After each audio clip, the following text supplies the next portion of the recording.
After what seemed a very long time indeed, I found myself falling gently feet first, wearing canvas shoes. I had no idea what had happened to my brogues. However, I didn't care because I now had feet. I found myself now in some kind of a corridor. It seemed very gloomy, and then through the gloom I began to see something bobbing towards me. "Oh, Geoffrey, darling, I'm so glad I found you. Look, they've given me this skirt. I just found myself with this skirt, and it's lovely, lovely material again. It was so lovely. Yes, and here we are. We're both ourselves again. Isn't that wonderful?" Before I had chance to answer, a door appeared in front of us, and this we expected was the way to the captain's quarters. Crispus vegetables. We could not have imagined what waited on the other side. Instead of the usual sounds of the ship, a familiar song was playing. "Oh, listen, Geoffrey, it's Frogworm. I love this one." We found ourselves walking through some sort of a tunnel. It was quite pleasant, really. And then we were obviously there. "Oh, Geoffrey, look. Isn't it charming? It's so 60s. This was not what I had expected to see on a spaceship. It's been a while since I've seen furniture like that. And then the captain himself appeared and introduced himself. "Captain Crisp's Vegetables. Crisp's Vegetables. Vegetables." Crisp's Vegetables himself seemed affable enough, smaller than in his pictures, but nonetheless quite a commanding figure. Crisp's invited us to join him. "Join me, Geoffrey. Queen. The Queen is here. Oh, I'm such a McNarrow." "Oh, Captain, that's so kind of you, thank you." My wife and he seemed to hit it off straight away. "I've studied Earthling for 60,000 hours. I've studied your culture, fish and chips, Marks and Spencer." Well, we sat down and listened to him telling us how well he spoke English, which he called Earthling, and how knowledgeable he was about our culture. He kept calling us Earthling instead of English. We are English. English. We come from England. He was very keen on showing us what his television could do. He used it to show us his great knowledge of animals on Earth, including the dog, the pig, and the cow. He was also very proud of his picture of the famous English cricketer Georgie Best. Vegetables? Nobody can say that quite in the same way as I can. He was particularly proud of his name. He insisted on demonstrating with his poor adjutant outside the door. Crispus Vegetables. Crispus Vegetables. Eventually, he said that we should move to another route, which was more comfortable, where he would answer any question we had. We ended up going into rather a scruffy little room with another of his confounded televisions in the corner.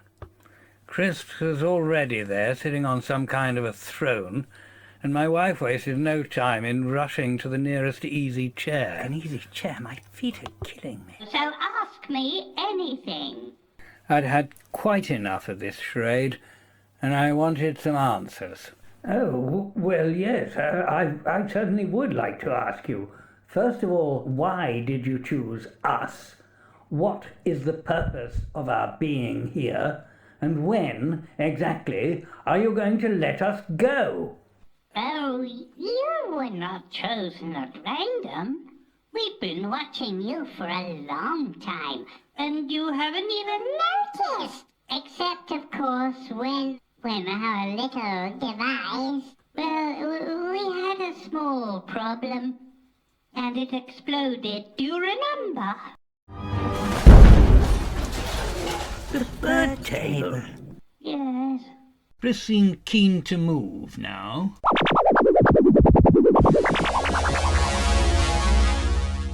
We now found ourselves by some trickery in a much quieter room.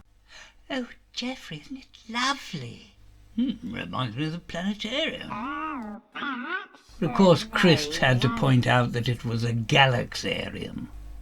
I'd been annoyed to find that we'd been watched in our own home, but the captain's conclusions following the investigations on the ship were outrageous. We made our investigation, Just next. and we decided Geoffrey needed to lighten up, Lighten up. and Bloody nerve. Marjorie needed to have some fun. She was having a perfect adequate amount of fun as it was. And then we watched. We watched you, Geoffrey, mucking about all over the place. I think I know who was responsible for the break in the acoustic power chain. Yes, Geoffrey. I nearly wet my pants. Felt like a schoolboy.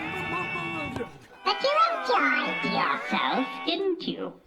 I had to admit that had been a tremendous amount of fun mucking about.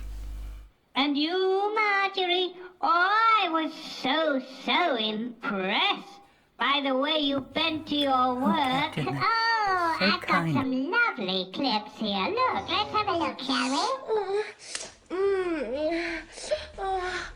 The queen is the queen is the queen. You enjoyed yourself, didn't you? Oh, yes, Captain. I had such a lovely time, especially lying there among all that lovely materia. We know how much you like our material, so we have packed some for you to take home. We were astounded. Had he just said, home? Do you mean we can go home? You can leave any time you want. We prepare a transport for you. It's all ready and waiting. Oh, Geoffrey, darling, how lovely we can go straight away. Yeah, there's one or two things I still want to know, though. What he was saying was all very well, but I felt there was need for further explanation. Answer the rest of your question? Yes, but just a minute. What's been the bloody point of it all? I mean, very nice though going home at last, but what's been the bloody point? Geoffrey, darling.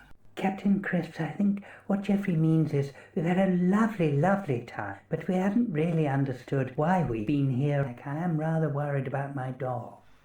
At the mention of the word dog, Crisps disappeared, and returned moments later with an enormous beast behind him, which he explained was his dog. Your dog will be in the same place. He told us that everything would be as we left it. However, he was still not answering my question. All right, but what has been the bloody point? Yes, here I am, captain of a ship that can travel between the stars. And I can do what I like. And I like to meet people of your earthling culture. I could hardly believe my ears. So you mean this whole bloody thing has been for your entertainment and enlightenment? Yeah, I would say more for your entertainment. For our entertainment? What on earth do you mean by that? But Geoffrey, darling, we've had a lovely time, haven't we? You have many friends on the ship. Well, between them, Crisps and my wife convinced me that maybe things weren't quite so bad after all. I suppose no harm done. And we have to put your new clothes on. There was a flash of light, and we not only found ourselves in a completely different room, but also in completely different clothes. Oh, how lovely. Look, Geoffrey, darling. Oh, it's beautiful. Thank you, Captain. Look at you.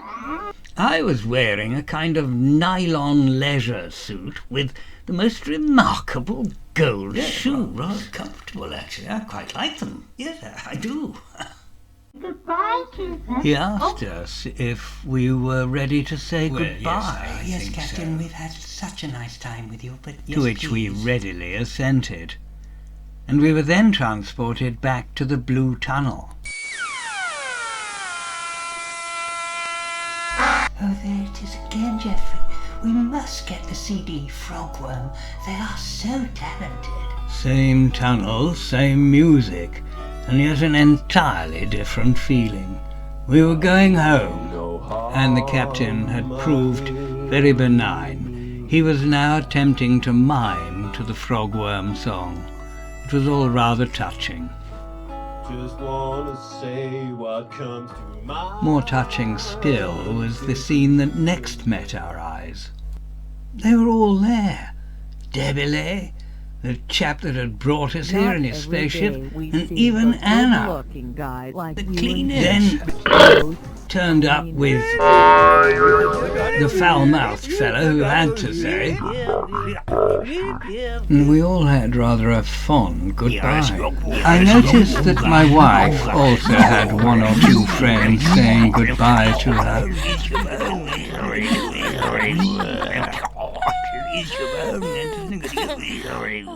After goodbyes, we were shown to the transport. My wife led the way to the shuttle. We caught our first glimpse of the machine that was going to take us home, and I think we both felt rather elated. Geoffrey, darling, isn't it wonderful? We're going home. Yes, it's been a bit of an adventure, hasn't it, old girl? Once aboard, it seemed no time at all until we were back in our own kitchen, doing the washing up. The dog hadn't even got up from the floor, as if time had stood still. Everything was as we'd left it. Nothing had changed. Oh, Geoffrey, let's not bother with the washing up now. My wife was already heading up the stairs as she said this. Let's have an early night, Geoffrey. Capital suggestion. What I replied was, rather. But what I heard was, and when I looked at my wife, I realized that not quite everything was the same.